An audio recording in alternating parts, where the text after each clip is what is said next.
Spoiler Sleepover is sponsored by Vegan Curious, a one-woman owned and operated bakery that's out of this world. Vegan Curious offers baked goods so delicious even meat eaters from Mars won't know they are cruelty-free. Vegan Curious is based out of Kitchen Local in Amesbury, Mass. For all inquiries and information, go to vegancuriouskitchen.com and follow Vegan Curious on Instagram and Facebook.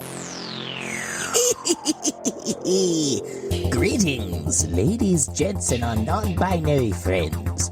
Welcome to Spoiler Sleepover, part of the Nerdcat Network. Join your hosts, Jason, Michael, and Rob, as they bring you on a slash-tastic adventure through cinema. Now, enjoy the show. It will be a real scream of a time.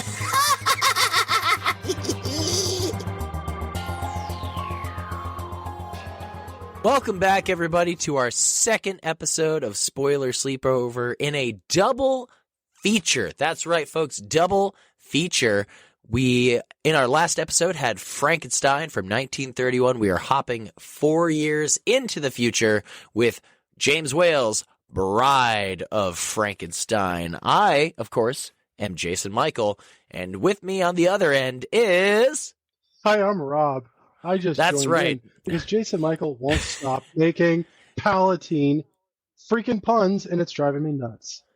He's telling me not to do it. Anyway, I figured we might as well try and get that because it would be a funny opening. But that's right, we're back with another episode in the double features for Universal with Frankenstein and Bride of Frankenstein for this episode. So if you haven't listened to the episode before this, it came out at the same time. Go listen to Frankenstein right before this because literally this movie takes place moments after the 1931 classic ends. And since we already had our opening segments before, let's get straight into this movie. Rob, are you ready, Freddy, Eddie, Spaghetti? Enough with the rhyming. But yes, I'm ready. Let's do this. No. Regretty. No. Damn it. You shut your goddamn whore mouth. We are going 4 years in the future from our last episode. Again, if you have not listened to our episode right before this on 1931's Frankenstein, please go listen to it right before that because who knows, callbacks. Woo!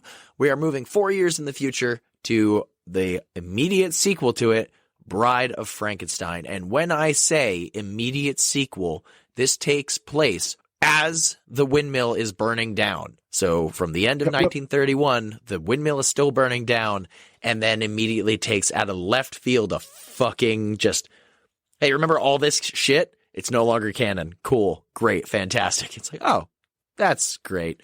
So it starts off as a nice castle with a thunderstorm happening. We're like, ooh, spooky. No monsters, no Colin Clive, no nothing, except for Lord Byron, whatever the other Shelley is, and then little Mary Shelley, until maybe about 4 years ago, 3 or 4 years ago, when I recorded 2 episodes with Camp Nightmare about the Universal Monsters. I did not know that Elsa Lancaster was Mary Shelley in this opening scene. Yes, it's in the opening credits, but I never made the connection of that's the Bride of Frankenstein right there. Rob is giving me a look like, are you stupid? And yes, in the billing of the top cast, we have Karloff in. If you know Universal Monsters, Boris Karloff eventually got to the point of infamy where he was just credited as Karloff. A very similar thing happened with Lon Chaney Jr., where eventually Lon Chaney Jr. got more infamous and took on the persona of just Lon Chaney. And it helped not only to draw more audiences to it because everybody loved his father in those movies. So eventually, when time passed, he became just Lon Chaney. But Karloff has a top build, and it says Elsa Lancaster as Mary Shelley and the monster's mate, ? Which is left a question mark at the end, too, even though it was the monster, ? And then the monster, Boris Karloff, in the first movie. I digress. We meet Mary Shelley, the other Shelley, and Lord Byron, who just really likes to roll his R's. So much. Every fucking word with an R is, and then rifled through rampaging parts of graves, and it's like, shut the fuck up for 5 seconds. Chill out. Shut up. Row, row, row, row, row. Shut your goddamn mouth. So there's a lightning storm outside, and Lord Byron is like, wow, this is incredible. Wow, this is incredible. It's just like the story that these little delicate fingers over here dreamt up, referring to Mary, who's just sewing and embroidering or whatever on the couch. And she's like, don't worry about it. It's just a story. And he goes, how could something this adorable make such a horrendous, bone-chilling story? And she goes, oh, that wasn't even the end of it. Motherfucker, there's more. And there was a cool bit where, if you're paying attention, and I fucking hope you are, Lord Byron comes over, puts his hand on Mary Shelley's shoulder. She accidentally pokes herself with the needle, stands up, and puts her arms out. And both Shelley and Lord Byron hold her arms, which, if you look at the very end of the movie, is a scene with Colin Clive and Dr. Pretorius and our very wonderful, wonderful, beautiful bride of Frankenstein. She starts spinning us a yarn of the continuation of the story of Frankenstein. The movie starts off again, like we were saying. It is the fire of the windmill just dying down, and it's immediately a lot of the stuff that we saw from the previous movie, like building up to this, because obviously there's not much after the windmill starts burning, except for the fact that, oh, Henry's alive. And in this one, it's, oh, Henry's dead. Oh, no. Eventually we'll bring him to the castle, and then he'll wake up.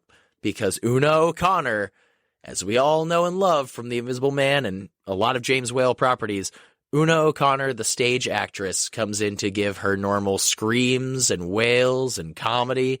She knows how to play to an audience. She knows how to play to a stage, and she definitely brings it in The Bride of Frankenstein. Wait, so you can't just bring her up and leave out E.E. Clive. Oh, because... no, don't worry. I'm getting to Jaffers. Don't you worry. Yeah, what's all this? Every time he walks on screen, I'm like, hey, I know him. He's playing. They're both playing the same character that they're playing in The Invisible Man. So you're not wrong. Una O'Connor's character, we don't know until a little bit later. Her character in this is called Minnie. Minnie, yep. If you watch The Invisible Man, is Jenny Williams, Una O'Connor's character, is her, like, maid assistant, bar assistant, whatever you want to call her. Minnie is the woman who goes, here's the mustard, ma'am, in The Invisible Man. So James Whale really knows how to reduce, reuse, and fucking recycle names here. Jesus Christ. Yeah, well, at least the constable from Invisible Man is the burgermeister this time. Oh my god. Yeah, so again, like we were saying, a bunch of cannon thrown out the window. One of the first things, Henry Frankenstein, dead. Quote unquote. It does not play out nearly as happy-go-lucky ending as Frankenstein from 1931 does. Second, the Burgermeister, or the Burgermaster, master of all burgers, is not the same guy as you saw in 31. It's E. Clive. It is fucking... it's Jaffers. Way better. Way better. Yeah. Way better. Oh, God, yeah. Because he comes on and you just go, yeah, what's all this? Or you want him to, at least. But he comes up and basically starts going, like, fire's dying down. Everybody go home.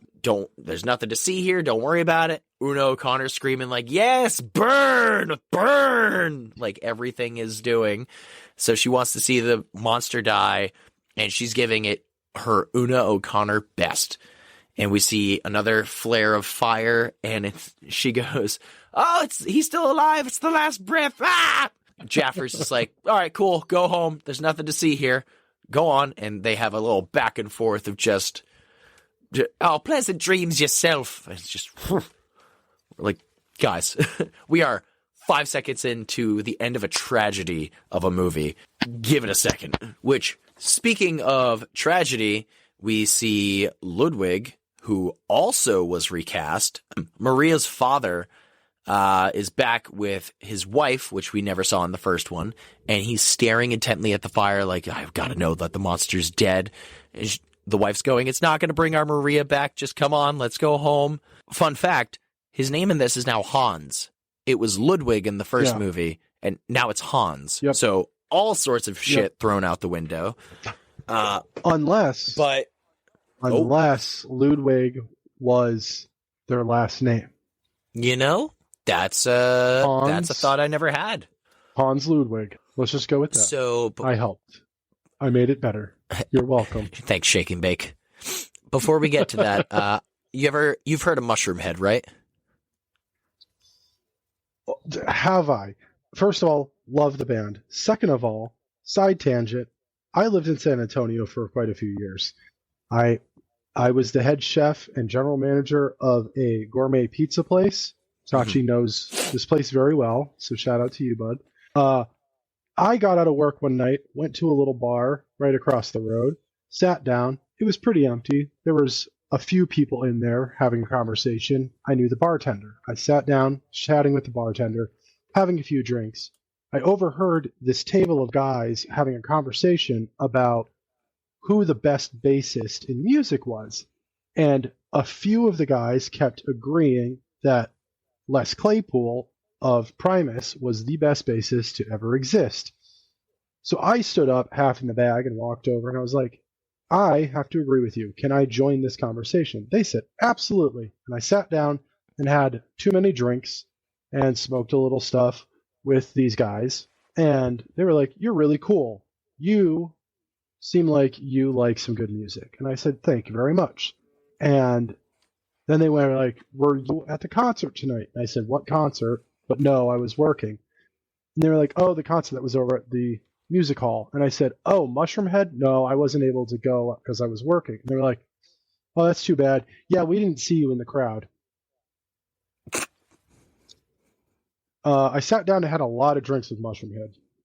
Fuck yeah. So that was my side tangent. I have not only do I know and enjoy Mushroom Head, I have drinks with them, and I won't disclose too much information, but I may or may not have one and or all of their phone numbers still. That's sick. Whether or not they're still the same, though. Yeah, I haven't heard from them in about 3 years now, but yeah, they were texting me for years. I randomly get like a Happy Christmas text from them, or like Happy Halloween was normally what I'd get. But yeah, they'd let me know when they were in the area, and yeah. So yes, but why'd you bring up Mushroom Head? Oh, Hans, that's right. Jesus. I was like, what did I bring up Mushroom Head? It's going to be a lot shorter than that and going to be throwaway at this point. When we went to go see Mayhem Fest in 2014, me and my brother, we saw one of the side stage acts, which not only had Ice-T's band Body Count, which was fucking sick. Yeah, that's dope. But also had Mushroom Head, and I never heard of them before that. I was like, it's like a mini Slipknot, mini Gwar kind of thing. And I don't remember which one of the front men it was, but it was the guy with the hands for like a face. Yeah. So Doug and I just kept referring to him as Hans. See, Hans. That's it. Perfect. No, it's great. Leave it all in. I loved it all. It's fantastic. Jesus. So Hans is like, I gotta see that the monster's dead. And Hans falls into the wreckage, and immediately we see the burned, scarred, now version of the Frankenstein monster, which honestly, I feel like is a bit more infamous than the first look of the monster. Like, yeah. I feel like Jack Pierce really outdid himself with just slight changes to the makeup. The monster looks a bit more slender and gaunt or jaunt. Again, I'm having the same kind of conversation with myself as I did with Christine talking about the Devil Made Me Do It and the villain in that. Gross. Can't remember if it's jaunt or gaunt. Either way, Jack Pierce did a tremendous job with this makeup, not only for the monster, but also for the bride when we get there. So the monster comes out, he's burnt, he's scarred, he's been in a windmill fire and fell down into this cavern, which is like water and everything. Kind of reminds me of when we meet the Frankenstein monster officially in Van Helsing. It's in this underwater segment, or like partially underwater segment. It's pretty cool. But the monster comes out and attacks Hans, and we get a shot of an owl that's looking on like, oh, what the fuck? His eyes grow wide, just in shock of what he's seeing. And Hans's wife passed out up top because, oh my God, my husband just fell in. So she wakes up, hears the climbing, and grabs the hand and pulls it up. It's the monster. It's not Hans. The monster climbed up. And she, of course, gets strangled and thrown down in there. We get more dummy work, which then bounces off the stairs, falling into the little cavern. The owl once again gives the "what the fuck was that?" eyes. So it's fantastic. The monster is now out of the cavern and walks up as Una O'Connor still just standing there and just stands and stares at her. She turns around. I'm not going to try it, but if you've seen The Invisible Man, or if you've seen this movie, you know exactly the noise she makes and the face she makes of, again, playing to the crowd. But she takes off, turns around occasionally to scream again and then take off. And Karloff's just like, the fuck was that? Jesus Christ. So she starts running. I gotta pause you for a quick second though. So you and I had a discussion after we saw Bride in theaters, but we've also brought it up here on the podcast of how to a point The Bride is a comedy. Correct. But I really want to point out the fact that the monster didn't know what he was doing. He killed Maria unintentionally in Frankenstein, and then proceeds to intentionally kill her father the same way she died, and then turns around and kills her mother. Like, homeboy in a day took out a family.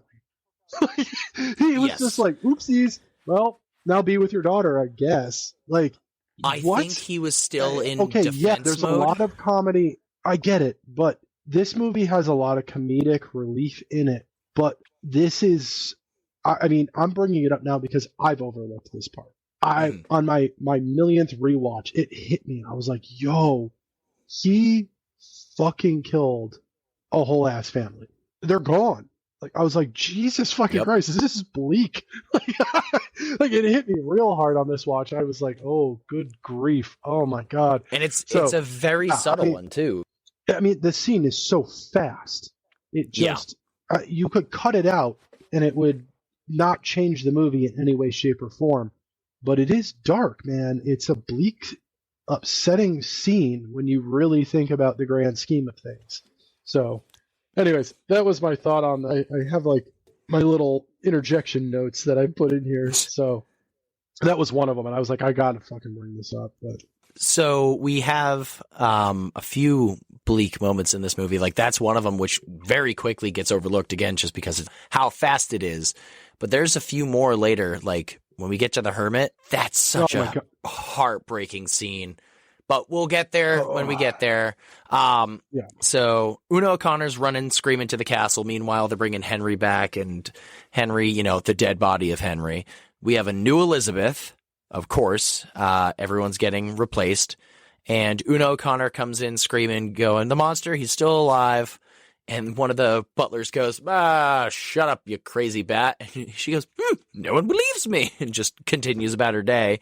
Elizabeth is mourning the death of her fiance because they never got married and still haven't by the end of this movie. Then Henry's arm moves and falls, and here comes Una O'Connor to scream and go, look, my lady, scream.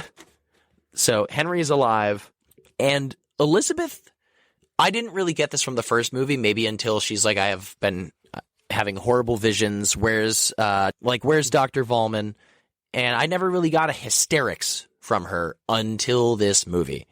I think everybody's character, for the most part, is supposed to be turned up to 11 because Elizabeth is just very, laugh crying, which understandably, you just thought your husband or your fiance was dead. But later she starts cry laughing, basically saying, there's a face over there. He's coming for you. There's a face over there. He's coming for you. And she's an odd character to me in this one. But we get cut to a little bedroom scene, and Henry is sitting. Colin Clive broke his leg, so he was not really able to walk. And honestly, I've watched this movie so many times without remembering that fact. In this watch through, I specifically went, oh yeah, he broke his leg. And holy shit, I never noticed how much he is sitting in this movie. I never noticed just how many times Henry Frankenstein sits in this movie. They specifically set it up like, please, Henry, have a seat. Henry, have a seat. Sit down. And it's like, oh, fuck. The scene coming up is he's in bed. Elizabeth is freaking out. I don't want you to ever go back to that. Henry still has a lust for science and bringing things to life.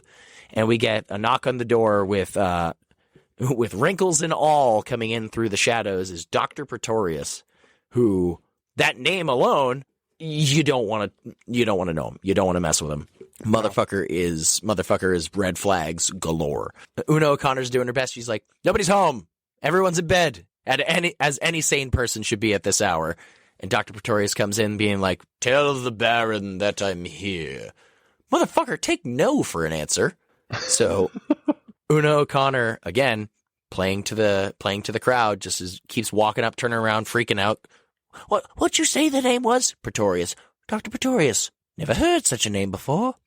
Okay, Una, we get it. So she shows up, knock on the door. Elizabeth's still freaking out, and they go, who is it? And opens up and goes, it's Pretorius, sir. And Henry tells them to go away. And then Elizabeth goes, who's that? It's just like Dracula of them announcing Count Dracula. It's Dr. Pretorius to an immediate call and response of who is it? Timing? Love that. Honestly, I love that little cliche of who is it? Other character comes in just to announce them. It's like, oh, it's this person. Oh, that's who we need to worry about. Got it. We meet Dr. Pretorius, comes in, tells Henry that he needs to talk to him alone. And Elizabeth, who they're just trying to get married and leave, and her husband's alive. This is all the same fucking day and night, too, as the windmill burning down. Yeah. Him getting ragdolled off the top of a windmill. Pretorius starts being like, you need to do these experiments again. You need to continue it. Henry goes, no, I won't do it. Throws the blankets off himself, stands up, walks over to a chair, sits down again, and goes, I won't do it. I don't want to do it. Nearly killed me last time. And Pretorius somehow convinces him, basically blackmailed them to work together. It's saying like, oh, well, I mean, all of your science, well, now I know your secrets, so we could tell everybody that you're the reason for the monster killing all the people, and just saying. So Pretorius somehow gets Henry to go to his lab with him, which he stands up, sits down in a carriage, and then walks up the steps. There's a few scenes with steps in this movie when Colin Clive is not sitting down, but he is walking. And when he has to walk upstairs, you can see the man is in pain. You can see the limp, and he's just like... I mean, it plays into the character. Homeboy just got thrown off of a fucking windmill. Maybe that was him, and that's how he broke his leg. Broken for 4 years. He was real limp. Yeah. Pretorius brings Henry struggle bussing up the stairs, has him sit down again. And he's like, hey, man, let's toast to our new partnership. Goes and gets gin, and it's the most fucking airplane. I picked the wrong day to quit drinking, sniffing glue, stop smoking fucking shit I've ever seen. It's gin? Would you like some gin? It's my only weakness. Motherfucker, no, it's not. We know as it comes up later, it's only two things, but at the same point, it's like, oh, you're one of those guys. So Pretorius goes, gin? It's my only weakness. Liar. So Colin Clive stands up.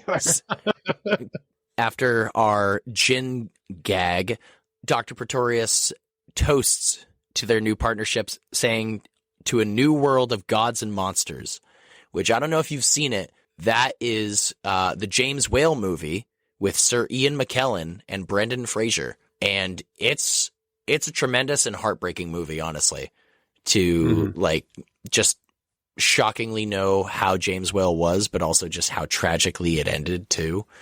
He stands up and sits down again, and Pretorius brings out his experiments, which are not entirely like Henry Frankenstein's. He did bring life to something, but on a much smaller scale. Now, this, for its time, a fucking groundbreaking, mind-boggling shot. And who else to bring it to life but James Whale, the dude who did the same shit with the Invisible Man. It's the same trick. It's black velvet and just being matted down to a smaller scale. And at the same point, there is more tracking shots in this than there was 2 years prior in The Invisible Man. We see small life forms of a queen, a king, an archduke, the devil, pretty much, a ballerina, and honestly, the most impressive one, the mermaid. Because the water, think of how unpredictable water is, and the fact that the water's not even comping through a damn thing. It's tremendous. Yeah, this is one of those, it's so, like, all right, piecing together dead bodies and then bringing that to life is pretty ridiculous when you think about it. But this is the most outlandish shit ever, but it's just so impressive. It is. Just thinking about everything that went into how they did this, especially when he drops the king back into the bottle. Yeah, picks him up from one side, carries him across, and it doesn't break, dude. No. Like, Invisible Man shots didn't stand up to that. And the way, if you watch, the way he slides into the bottle, he follows the form of the neck of the bottle down and then drops into his chair. It's really fucking cool. So after the whole groundbreaking thing of the miniatures, we check back in with the monster who's running through the hills, and we see a shepherd, if you will, a little girl like tending to the livestock of sheep and lamb, and the monster comes up basically being like, "Hey, you want to be friends?" Going, "Rrr." And she screams, falls off the top of a waterfall into the water, and the monster hops in to save her. And she pops up, regains consciousness, and starts screaming again. He revs his chainsaw and basically puts his hand over his mouth to stop her from screaming. Now, just so you know, I will get to the point of why I call it a chainsaw, and it's going to be really stupid in the fact of I never thought of it, and now it's all I can talk about. We'll get there. So he silences her, and two hunters come by and see the monster, shoot the monster, and he takes off running as one of them runs back into town to tell everybody, hey, the monster's here. We need to do something about this. The hunters shoot the monster, and he takes off, and we talked about the soundstage a lot in Frankenstein. I feel like that one had depth to it. This one just has length. Like, the soundstage in Frankenstein, you feel like it could go back forever. This one, we have a panning shot of a monster running through the woods and a mob running through the woods chasing the monster, and it's incredible. It's gorgeous. It's so cinematic.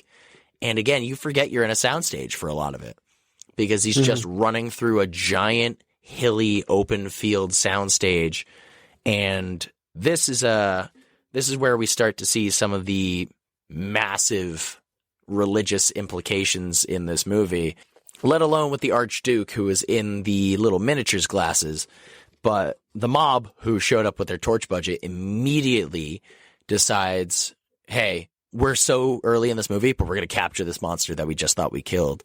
So they all gang up on him, and who else shows up besides Uno, Connor, and Jaffers out of nowhere? And they bind the monster, and practically he's crucified. He's tied to a giant pole. His arms are up over his head, restrained, and it's like the monster is Christ in this imagery. And they're like throwing stones at him. They drop him into the back of a cart and bring him to town. So I have a question. Sir. I have a statement question. So Okay. Boris hurt himself in Frankenstein. Yep. Carrying somebody. Fucked up his back horrendously. Now, this entire sequence, he is tied up, like hog-tied, to a tree. It's not a log. That is a fucking tree. And he's hanging there. And they drop his ass into that hay. They drop him hard. Stupid hard. Now, here comes Rob's asking the expert on things. How bad did he injure himself? Honestly, I can't recall hearing anything about injuries on this set, especially with that, which I am utterly shocked at. Yeah, because there's a lot of physicality, especially in the monster's role this time around. Yeah, the whole time. I mean, it probably didn't help him. I'm like, dude, it probably just exasperated the issues. But I was, every time I see it, when they drop him, I'm like, God damn, that's gotta hurt. But they spin him and drop him so his back. The tree is hitting the hay first, so that means he's hitting the tree.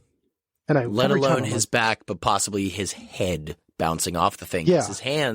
His hands aren't tied behind his head, so he can like possibly stop himself, which would fuck up his knuckles alone. Yeah. It's rough. I mean, and the other way around is if they dropped him face first, the freaking log's falling on top of him. Like, it's nuts. Yep. So they bring the monster into town, and they literally carry him through like the midpoint of Return of the Jedi with everybody in the Ewok village. They're carrying him on a fucking giant stick into a dungeon cellar, and we get a wicked, infamous shot of him sitting in a giant chair, chained and like neck braced. I have it on a shirt, but it's one of my favorite things. It's another NECA figure, and I don't have it yet, he says. And he's, again, given the just the entire time. This is a more vocal monster, and not just because of the shit that happens at the end. I mean, all the grunts of the monster. If you think about it, in comparison, the monster in the first movie was silent, pretty much. And then every point they had, they just decided to add a chainsaw rev for him. So when I was younger watching this movie, my brain went, oh, the monster's been in the dungeon for at least a couple days. No. They lock up the monster and say, all right, everybody go home, sleep tight in bed. Monster breaks out immediately. Within moments, the monster breaks out, breaks open the door, kicks open the door. We're watching him break apart the door. And the Burgermaster Jaffers goes, all right, everybody go home. He's secured in there. Don't worry. Everyone go to sleep. And the monster comes careening around the corner. And we get, I think one of them might be dead, but I think the other two might just be badly injured. We have a group of, or a headmistress at a school, and then a group of schoolgirls going, where's Frida? Where's Frida? And she's lying right next to them. She doesn't move. She doesn't make any sounds. Frida presumably is dead. And then we get the Newmans, and they're both just in their house. So they're still alive, but in severe amount of pain. We cut back to the woods, and we see a caravan of travelers. They're worried about the monster. The dad's just like, don't worry about it. It's okay. Hey, listen, he's locked away. They don't know he's broken out. And the grandmother, being, just a curmudgeon-y old character, goes, where's the pepper and salt? We need more pepper and salt. It's like more comedy from James Whale right there. Grandma's worried about the pepper and salt, and the monster comes up and goes, oh, you guys are eating food? I want to come and have some food. Everybody screams, and Grandma, who looked like a fucking statue going, pepper and salt, gets up and screams and runs away and is the most intense actor of the scene. The father comes out, gets hurt, and then the monster reaches back into the fire, burns himself, and takes off through the woods. This is where we meet such a tremendous character, and it just ends so tragically. Not for the sake of, like, death, as many of these tragedies have happened in these movies, but, like, all right, let's talk about it and see how it plays out. We meet the blind man. The monster is going through the woods and hears Ave Maria. Yep. So the blind man is playing Ave Maria on his violin, and he's staring. We don't entirely know he's blind to start. We know because, if you look at him, he's just staring off. He doesn't blink. But they fully introduce him as blind in a few moments because the monster comes up. He loves the sound of the music. It's beautiful to him. And he's like, wow. Yep. Shows up outside the house and is whimpering. And the blind man stops and comes outside and looks around going, who's there? The monster hides, doesn't want to be seen anywhere. And then he goes back in, continues playing his music, and the monster opens the door to, wow. Sounds like fucking Toxie, dude. Now when I hear that sound, I go, that's Toxie right there. Do you know if that was a Frankenstein sound? Because it's pretty fucking Frankenstein-y. Yeah, it's actually based specifically off of the noise Toxie makes is actually based specifically off of Frankenstein. Hell yeah. So the monster throws open the door with his Toxie sound, and this is the point where I didn't really realize until, again, recorded the episodes with Camp Nightmare and Jordan when we talked about The Bride of Frankenstein, and he throws open the door and goes, wow. Jordan made the joke of the old man just going, "You could come in, whoever you are, but sir, just put down your chainsaw." So now every time I hear the noise, I think of Jordan, I think of the chainsaw joke, so I think of the chainsaw rev. So, Jordan, that's for you, buddy. But it fucking sounds like he's revving a chainsaw, just kicks open, or throws open a door. It's like, oh, fuck, all right, sorry, put it down. Like, I do the Texas Chainsaw dance when I have my little dust vacuum, because I press the button and it goes, view, view, view. So I just do the fucking Texas Chainsaw dance. Yeah, there you go. For those of you that can't see, which is all of you, Rob is holding up a Texas Chainsaw mask right now. That's the 3D one, isn't it? Yeah, Leatherface. It sure is. No. So the old man takes in the monster and says, well, whoever you are, you can come in. I'm blind, so I can't see shit. But again, whoever you are, come on in, take a seat. You sound very weary. The monster is standing in the doorway, very unsure. Please don't. Please don't. Please, God, no. I was just hoping you'd be like, why? Oh, God. So the monster is standing in the doorway, and the blind man comes up, and of course we get another wow, because the blind man touches the monster because he can't see, so he has to know, like, hey, what am I dealing with here? And the monster is bleeding. He's been shot. He's burned. He's scarred. And the blind man immediately picks up on it and goes, "You're hurt, my friend." The old man brings him in and sits him down, and he brings him in, gives him food. The monster's still very unsure, and he gives him some, like, soup or stew that's sitting over the fire, and he drinks it. And the monster's very thankful, like, "Oh, thank you, thank you." Again, the blind man goes, "What's your name?" The monster doesn't say anything, and he goes, "Can you not speak?" And he goes, "Well, I can't see, you can't speak. Put your hand on my shoulder if you understand me." And the monster, again, few days old at this point, still puts his hand on the old man's shoulder, and he goes, "Oh my God, a friend, finally a friend." So he goes, "You're hurt. It's been a long day for you. Come lie down and just get some rest." Crucifix on the wall, which when the scene fades out is still in frame. It's still glowing there, and then it fades out. But the old man starts praying and thanking the Lord that he finally brought him a friend. And the monster actually starts crying, and it's quite touching. It's again, the monster who's been nothing but abused, tortured, and hunted since he's been born is finally finding someone who is sweet and a friend to him that's not Maria. And if he didn't understand it then, and maybe if there was something that kept Maria alive, I think they still would have been best friends. I unfortunately still believe it probably would have wound up the same with the monster getting hunted down, because, you know, creation with a little 8-year-old girl, or however old Maria was, it's bad. So we cut back in the morning, and the monster's sitting with the blind man, and he's eating food and drink, and the blind man is teaching the monster how to talk. This is food. Bread. Bread. This is wine. To drink. Drink. Food is good. Drink is good. Good. Originally, Boris was very against the monster learning how to talk, but eventually I mean, honestly, when you think of Frankenstein, again, you think fire bad. You think the monster talking to an extent. But Boris was not about it. But James Whale got his way. So monster learns how to talk, learns food, wood, good, drink, smoke, fire, no good, friend.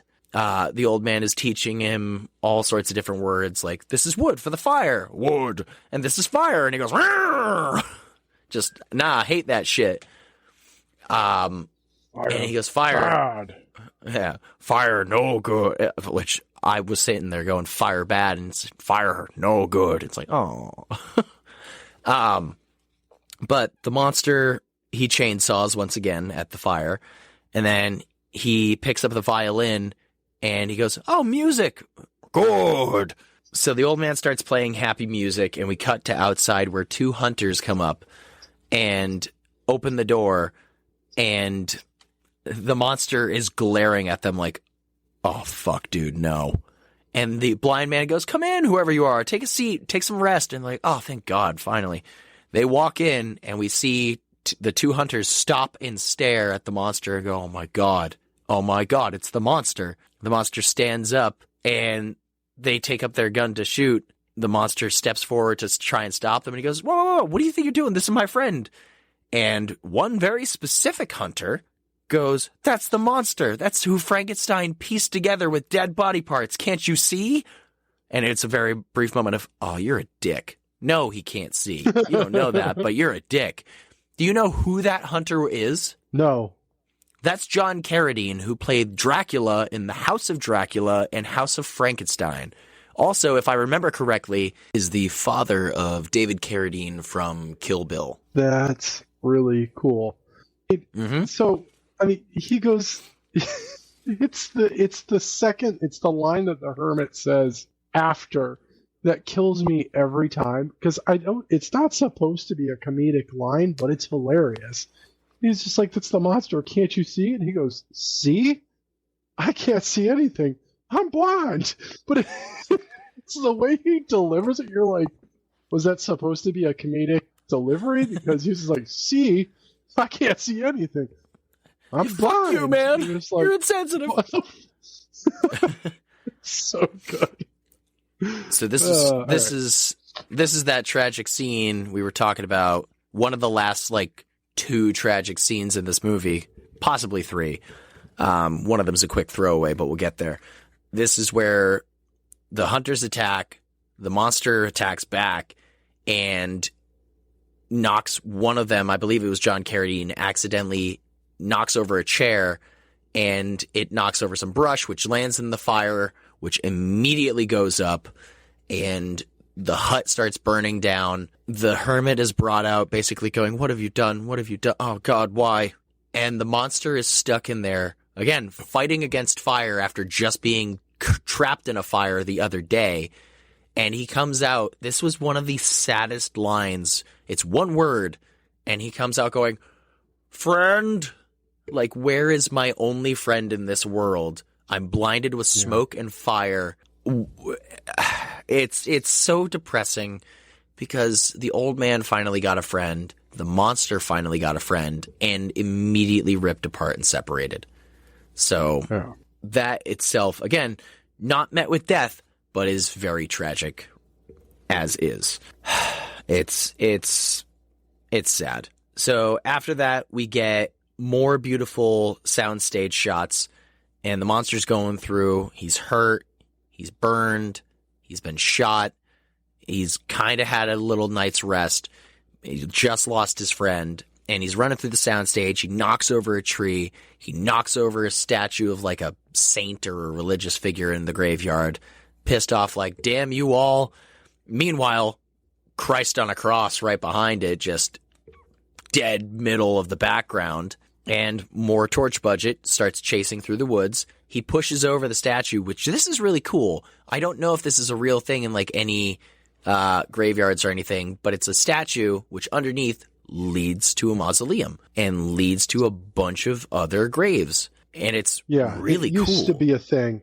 Yeah, it used to be a thing, and it was they would put the heavier statues on there to keep larger vermin out, bears and other forest life that eats on meat. But I mean, they don't really do it anymore because gross. Yeah, clearly also could not keep out the Frankenstein monster. So the monster knocks over the statue and finds his way down into a hole, which I don't know how nobody found it, because it's a giant hole. He doesn't like pick up the statue and put it back over itself. He goes down into the mausoleum and hears voices immediately, which we then see is Dr. Pretorius, a random other dude, and hey-oh, Dwight Fry, who we actually saw earlier when they caught the monster and started crucifying him. He's just standing there and watching, and then he's in the town just watching again. And here's Carl, played by Dwight Fry, the Fritz-esque character, who is helping Pretorius to find new bodies for his nefarious Pretorius deeds. So we find out that they found a 19-year-old 3 months body, and it's of a female, and Pretorius goes, I hope her bones are firm. It's like, motherfucker, what? It's very, yeah, it's very creepy, but it's like, I don't like you. Come again? So they all get to work. They take out the body. They set up some form of like operating-esque thing in a mausoleum in the middle of the night. And then Pretorius sends Carl and the other guy on their way. And they come outside and Carl goes, what do you say after this? We turn ourselves in and let him hang us. He goes, I'm with you. They walk away and Dwight Fry goes, this is no life for murderers. Like, what else are you fucking doing with your time, dude? Yeah, seriously.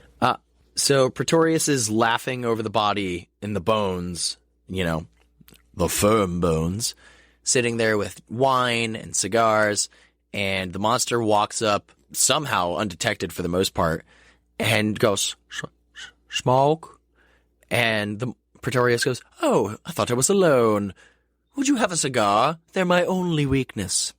Picked the wrong day to stop sniffing glue. And the monster starts to smoke, has a drink, and looks at the bones and goes, you make man like me? Because he heard that Frankenstein pieced him together with dead body parts. This is probably the first time you actually went, oh shit, that's what I am? Because it's a quick cut back in the hut to his face where he just goes, really? Oh, fuck. So he goes, no, not man, woman, friend for you. And he goes, friend, woman, wife. And he starts immediately going, oh my God, this is going to be perfect. So Pretorius goes, good. You know who you are, right? He goes, Frankenstein make me from dead. I love dead, hate living. And he goes, good. You're going to be an excellent little source of insurance here. So we cut back to Henry and Elizabeth, who are trying to ski the fuck daddle out of there finally for their honeymoon. Here comes Minnie, or Una O'Connor, to go, it's that Pretorius again, sir. It's like, tell him to go away. And she goes, I will. Turns tail and walks out one door. In through the other door comes Pretorius, like, surprise. And just goes, Henry, you remember our part of the deal, right? And he goes, I want nothing to do with this. I've changed my mind. I want nothing to do with this. Pretorius goes, I thought you'd feel that way. I've got myself a little bit of insurance. And Henry goes, I don't care, whatever it is. It doesn't matter. It's not going to change my mind. He opens up the door, and there is the Frankenstein monster who walks in, and it's pretty creepy hearing him say, Frankenstein. And just watching Henry's face drop and go, He goes, yes, there's been a little bit of development since you've last met. He walks in, tells him to sit down. So what does Colin Clive do in this movie besides sit down? And he tells him, I'm not going to discuss shit about this until he goes away. So Pretorius sends him out, but before he closes the door, and the monster goes, you must do it. And he goes, no, I won't. And he goes, revs his chainsaw once more. But he looks at the monster and goes, now. Pretorius goes back in to try and convince Henry. And in the meantime, the monster goes over to Elizabeth's room, who Una O'Connor's like, I don't like leaving you alone by yourself, milady. And she goes, don't worry about it. I'll be fine. In comes the monster to steal her. And Una O'Connor comes back screaming, going, oh my God, she's been taken, blah, blah, blah. Pretorius drops a plate and commands the whole room, going, if you value your missus's life, you will come with me right now and do these experiments, and she will be returned to you, no harm done. And it's like, fuck, I don't have a choice, dude. I don't have a goddamn choice. And in a very quick throwaway scene, but I suppose it's nice to have, but honestly, I forgot that it was even in the movie until I watched it again last night. The monster brings Elizabeth into like this random cave, drops her on a pile of hay, she's screaming, and he goes, "Row," and then it cuts away. Like, okay, great. So they return, it's Carl, the other dude, Pretorius, and Henry, and they return to the tower, which the original experiments were performed, and it makes it look like an entirely different building because it's a dolly shot where it gives the whole tower like a 3D look. It pans over, and instead of just like a pan. It's moving on a track, and we see a different angle of the stairs, and we can see a different angle going up the stairs. So we actually don't feel like, oh, it's just stairs that go off into oblivion, and eventually we'll get to an operating room. They go upstairs, they start getting everything done, and this is where, again, I start to blend the two movies together with music and such. Everybody's getting ready. Pretorius and Carl are like moving sheets off the body, and Henry has a heart, and it's beating very irregular. So he's like, this one's weird. It's strong, but it's like very strange. Let me up the voltage, and it beats stronger and stronger, and then just dies. And they're like, fuck, we need a new heart. And Pretorius looks at Carl and goes, hey, you know your friend at the Institute? Yeah, go visit him. Go visit him. And it's the look that Henry doesn't see of like, go get us a heart. I don't give a shit how. Go get us a heart. So Carl leaves, and we get a quick scene of a woman who then is insinuated that she got jumped and killed, and the heart was taken, because we cut back and the heart's beating nice and strong, and he goes, wow, this is a great heart. And Carl goes, it's very fresh. And Pretorius looks at him like, shut the fuck up. And Henry goes, where'd you get this heart? And he goes, don't worry about it. Everything's okay. Don't worry about the heart. You just keep working on it. And he had Dracula help him, because clearly that's what Dracula pretty much did. Just jumped random ass people when he got to a whole new country. Yeah. So Henry then is like all sorts of distressed and tired. So he starts to like take a little rest at the operating table. Here comes the monster to work him up and go, you work, must do it. And he goes, I won't do shit until he's gone. Get him out of here. Here we go again. Pretorius takes probably gin or the brandy that was there, pours him a nice drink, and then puts something a little extra in there, which it's a very similar effect to when Dr. Waldman stabbed the monster in the first movie. He gets like that fuzzy hand waving, everything gets blurry kind of vision, and falls asleep. So eventually they get the heart into the body, and they start sending up metal kites, which honestly, this scene, I know the first one is so infamous, but this scene in Bride of Frankenstein bringing this body to life is more incredible to me, because we see upstairs on top of the tower while this is happening, and they're sending up metal kites to attract electricity. It's a miniature scale thing, too, because instead of just stopping at the roof, now the body on the tray goes higher up into the sky on a little, like, elevator thing. And we're seeing a miniature of a tower with that little mechanism on top that just goes higher and gets shocked to shit with lightning with the infamous Bride of Frankenstein.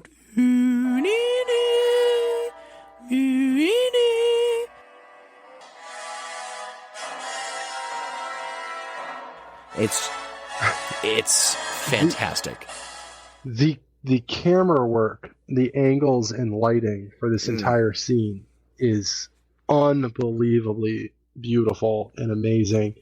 Oh yeah. And I mean, certain angles have been used and are still used to this day in horror. One of the more like the infamous like lower angle with the lighting to bring all the shadows in and everything. Yeah. Oh. Those specific angles Alfred Hitchcock utilized constantly throughout his directing career. It's all Bride infused. Yeah. Not to mention, we're at the end of the movie at this point, and this one single sequence is long as fuck. Like it's a long ass sequence, and it is worth it because it is just gorgeous and is easily one of my favorite scenes in the movie just because of how beautifully well shot it was. It's long in the sense of just bringing the body to life, but at the same point, there's several things that are happening. Henry goes up there to help put the kites out, which also they go, all right, Carl, get the kites going. And Carl looks up and goes, the kites, get them ready. Like in the same volume he was talking to Henry in the same room. And then he starts running up the stairs, and that's when he screams to the other man. It's like, well, obviously he didn't hear you when you first talked to him, the kites. get the kites ready. I think I told you about the Bowery Boys in Ghost on the Loose with Bela Lugosi, where I think it's Sunshine Sammy goes, "Hey, mister, you dropped your flowers." It's basically just that scene of just, all right, cool. You didn't give a shit. But also at the same point, it wouldn't be a Universal movie with Dwight Fry if Dwight Fry didn't fucking die. He gets, the monster shows up and throws a dummy of Dwight Fry off the top of the tower. I mean, in 1933, 2 years prior to this, he lived when he was a throwaway, uncredited reporter in The Invisible Man. But Dwight Fry chucked off the top of the tower. Down comes the table, again with the wonderful music. Like, this score is incredible. Have you ever seen Small Soldiers? Yeah. It's in that scene. Oh my God, such a great movie. They start unclipping everything, and that's when they hear a whimper. They go, oh my God, okay. And we unfortunately don't get nearly as legendary of a delivery, but Colin Clive goes, "She's alive! Alive!" They unclip everything, and they pull off the bandages from the eyes, and we just see the bride's eyes, and they turn the table up, and her arms come up, and then she passes out from exhaustion, and they start unwrapping to where we finally see an absolute icon.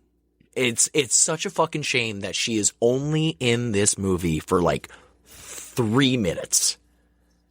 But the fact of she is this recognizable, this memorable, this iconic. We see Elsa Lanchester finally, as Dr. Pretorius puts it, the bride of Frankenstein. And church bells with the music. So ridiculous. Man. It's so incredible. Nobody can see what's been happening during this recording, but for the about half of the recording, I've been teasing Jason Michael with a rubber chicken. Now, he doesn't really mind. I've been doing it for a reason. Once the Bride of Frankenstein is on screen, once I mention this, you'll never unsee it. The way she looks around. No, I know exactly what, yep. She moves around very like a sporadic. Chicken. Mm-hmm. But, like, holy shit, she doesn't sound dude. anything like, but it's close. Yeah. So, you're not I got wrong. a rubber chicken to the episode, bitch. Unless I cut it. Just that one specific scene, leave everything else in except for that one chicken squeak. So yeah, you're correct. The bride just is looking around like more frantic, and part of me thinks, was the monster maybe doing this the first couple days he was alive before we saw him? Maybe. But she is like brand new to the world within minutes. And she's taking in everything. She's looking around. The wig is iconic and incredible. Also, for years, thought that this was just a wig. Turns out it was actually Elsa's hair combed over a wire net. And again, I'm bringing Jordan back into this. He went to the museum, and I think it's in New York where this is, saw the Elsa Lanchester bride wig. It's red. I now know that, but for years did not. Oh yeah, it's red. It's red as shit, dude. It's not a black and white wig. It's red and white. Interesting. It's I mean, it's definitely on like my bucket list of things to go visit, like, you know, going to visit Claude Rains and then going across the sea to go visit Boris Karloff, but eventually going a few states up just to go see the Bride of Frankenstein wig. Fuck yeah, dude. All about it. But she's looking around, has no idea what's going on, takes a few steps, and then like falls back to that scene we were talking about at the very beginning. Elsa Lanchester as Mary Shelley puts her arms out to be caught by Lord Byron and the other Shelley. And it's this scene at the end with Henry and Pretorius.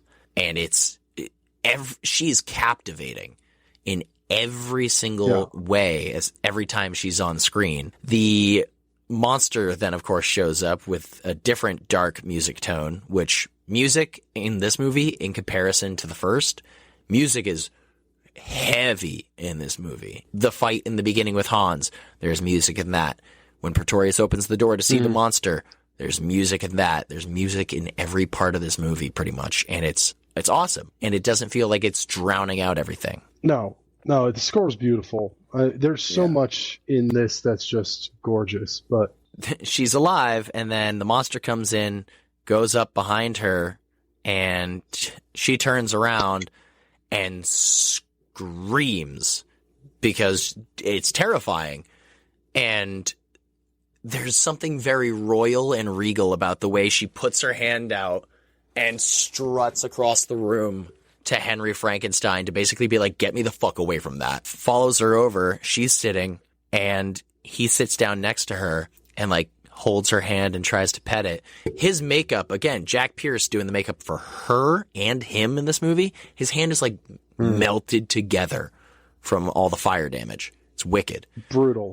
Brutal. So she kind of like gets some noises out, and he looks at her and goes, friend? And she looks back, and you can see his face drop, and she screams and is taken away. But the monster goes, she hate me like others. And this, earlier in the movie, a couple minutes ago, we get, for the time, this was like set in the 1800s, and that's when the telephone became a thing. But Pretorius basically hyped up, you can talk to her from wherever she is on this device. It's like, yeah, it's a fucking telephone, bro. We know that. But again, for the time, it was probably brand new and not like 1935. I mean, like 1800s. I think it was like 1827 or 1812 is when the phone was made. Henry got to talk to Elizabeth, making sure she's okay, that she's alive. And she goes, I'm at, and then gets silenced. Elizabeth shows up at the tower, fucking out of nowhere, I guess. And then Henry goes, get back, as the monster puts his hand over the fail-safe lever, which it's like an OSHA thing from our Child's Play 3 episode with the giant fucking fan. Why this lever is just sitting out in the open, I'll never know. But Elizabeth is like, I won't go without you. And the monster goes, no, you go, you live. So they start taking off, and he turns and looks at Pretorius and goes, you stay. We belong dead. And then goes, and brings his arm down as we see the bride hiss at him. And one more tear goes down his face, pulls the lever, the tower explodes, and we get our last scene of Henry and Elizabeth in each other's embrace and roll credits. And that is 1935's The Bride of Frankenstein. Before we get into anything, may I just completely say The Bride is captivating. Just barely 3 minutes of screen time, and she is incredible. She's one of the big 8. Yes, the movie is called The Bride of Frankenstein. It's a Frankenstein story until she's made 3 minutes, and she is the most powerful thing in this movie. Yeah. Chicken movements and all. She is just, I don't know. It's one of those, you go, what a waste, because there could have been so much more. But in reality, in comparison to Frankenstein, the movie Frankenstein, he's not alive much longer. I mean, he's got half a day to roam, and then he's almost immediately attempted to be killed, then gets an additional 2 to 3 days, let's call it 3, and then he's just like, this has been hell, man. This is what life is. I don't want it. I don't want it. I don't want you to go killed. Yeah, I mean, in a sense, you got to look at how much he's learned in such a short period of time, and he looked at her and was just like, I don't want you to go through what I've been through. You don't deserve this. I didn't deserve this. This is too much. And if this asshole continues to live, he's not going to fucking stop. So I'm going to stop. Shitface. Yeah, Dr. Shitface. Yeah. I think similar to last week, without really going into too much detail, I'm going to say an honorable mention to Jack Pierce because the makeup is incredible. But it's the dual performances for our Bloody Legends, I would say, go to, again, Boris Karloff for the monster, the development of this monster, and the icon herself, the Bride of Frankenstein, Elsa Lancaster. like such little screen time, and the impact left is insane. Out of 10 chicken walking brides of Frankenstein, I think I already know your answer. What would you give this movie? Oh, there's no hesitation. It's a 10. I fucking love this movie. This goes hand in hand with The Creature from the Black Lagoon. I love this movie. There's no question about it. I love Frankenstein, but Bride of Frankenstein it's an easy rewatch. I mean, I've watched it 5 times in the past 2 years, and I will easily watch it at least 1 or 2 more times this year. I love this movie. How about you? I know with our episode that you, again, should have just listened to, I gave Frankenstein a 9 with an asterisk. I will give this one a 10 because I just like this one more. It's a tremendous movie. Again, there's some comedic stuff where it's like, oh, okay, all right. It's still a tragedy. It's still performed really well. It's still executed very well for someone who's a monster and talks for like barely half the movie. And then someone who's in it, I can't stress this enough, for 3 fucking minutes. That's it. It's a tremendous movie. It's a powerhouse of a movie. And when we get to finally at the end of this, we have 2 Universal monster movies left after this. We've got The Mummy and The Phantom of the Opera. When we get to rating the Big 8, I just can't wait to talk about that entirely. But with that being said, that is the end of our Bride of Frankenstein and Frankenstein double feature. Before we talk about, I have their air horn is still sitting next to me on this desk, but it's like hey, you're in the middle of the ocean. That was my laser beam noise. Oh wait, you have to make sure we put this in at the end. Here's your little clip for sound. What the fuck was that? Did you hear that at all? It was my chainsaw. Yeah, what was it? Oh, it was my chainsaw. It probably didn't come through all that well because it's strapped to the wall. No, it did not. So before we talk about what's going on in the future, we of course have to get to some thanks. So Rob, who for this double feature week would you like to thank? Well, I want to thank you.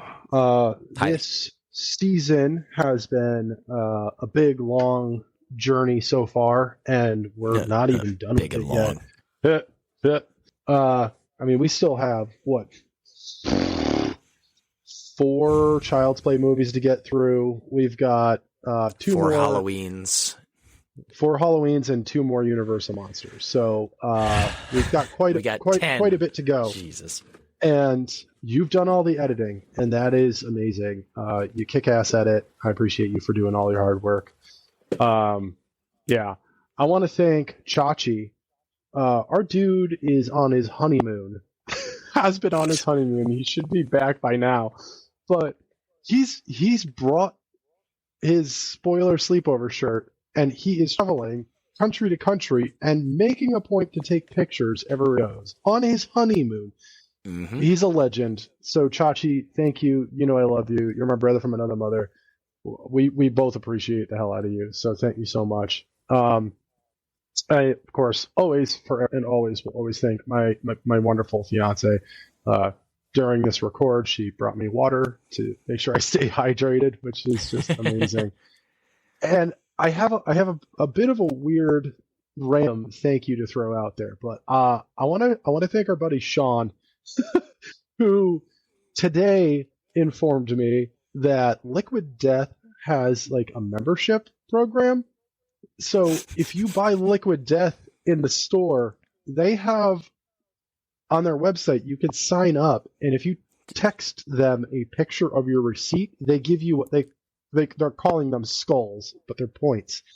And if you collect enough, you get merch for free. And he got like this giant skull mug today. It is fucking dope.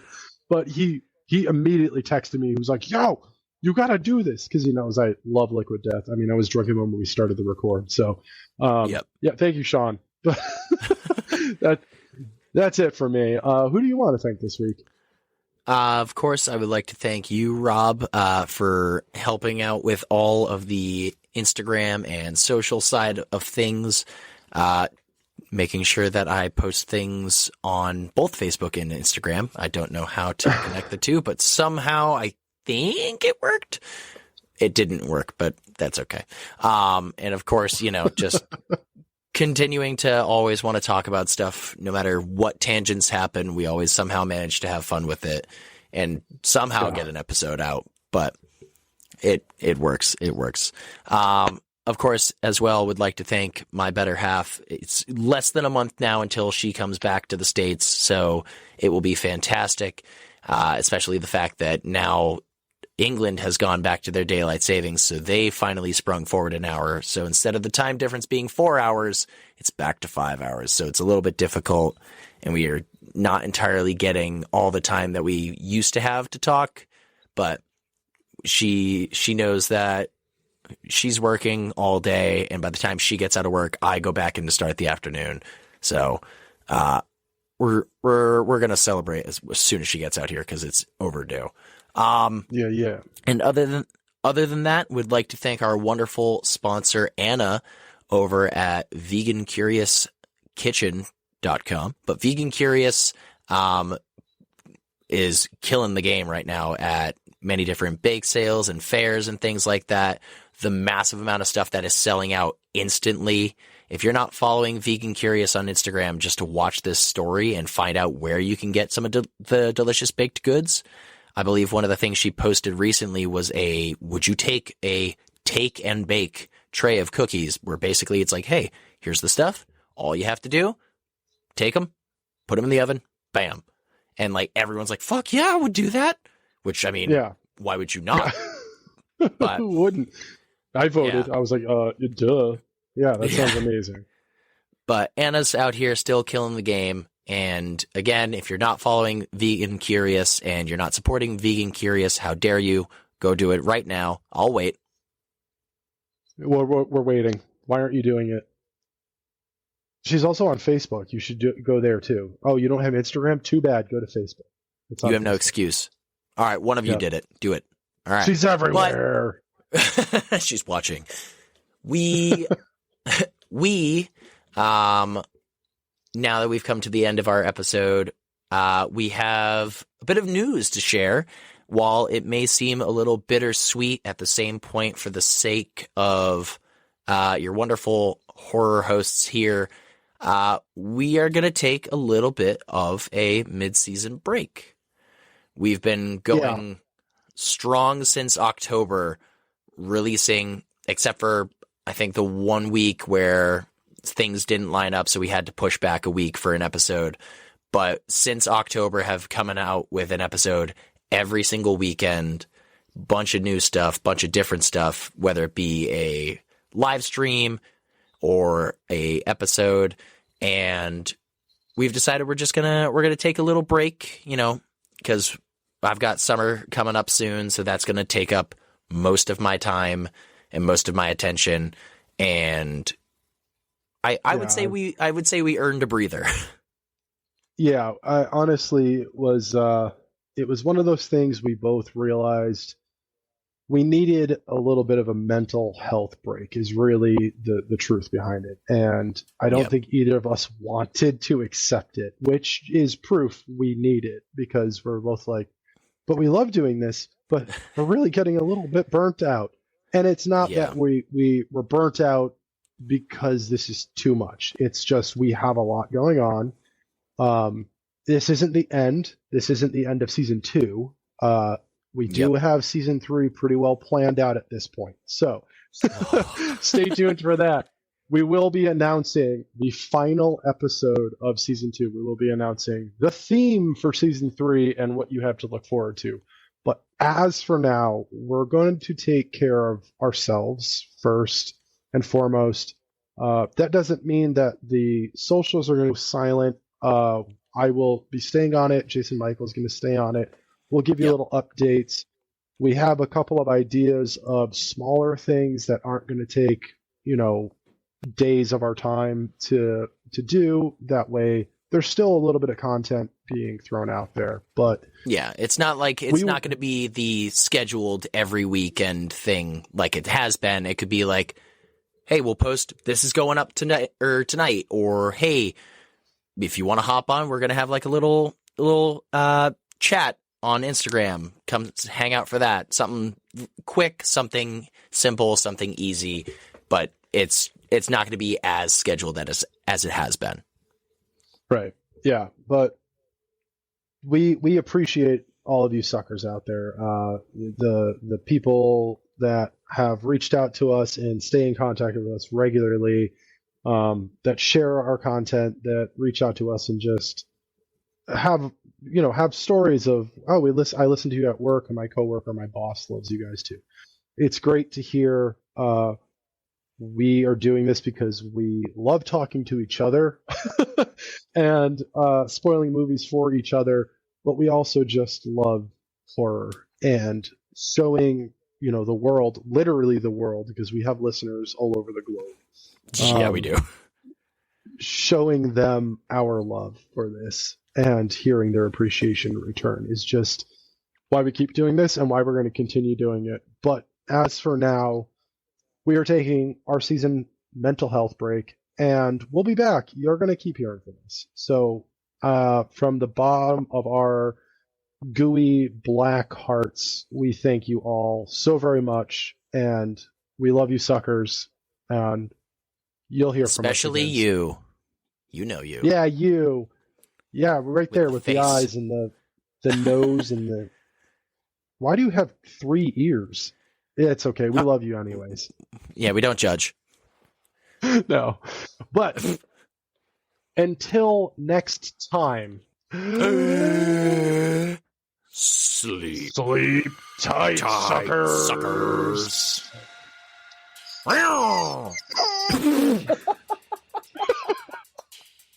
Jesus, chicken Christ.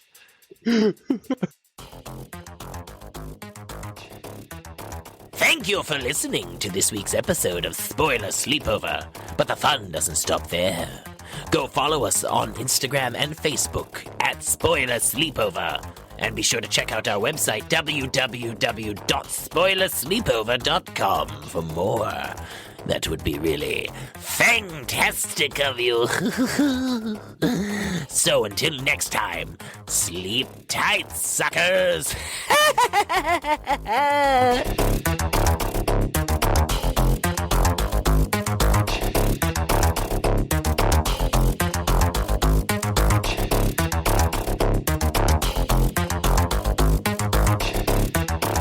Spoiler Sleepover is sponsored by Vegan Curious, a one-woman owned and operated bakery that's out of this world. Vegan Curious offers baked goods so delicious even meat eaters from Mars won't know they are cruelty-free. Vegan Curious is based out of Kitchen Local in Amesbury, Mass. For all inquiries and information, go to vegancuriouskitchen.com and follow Vegan Curious on Instagram and Facebook.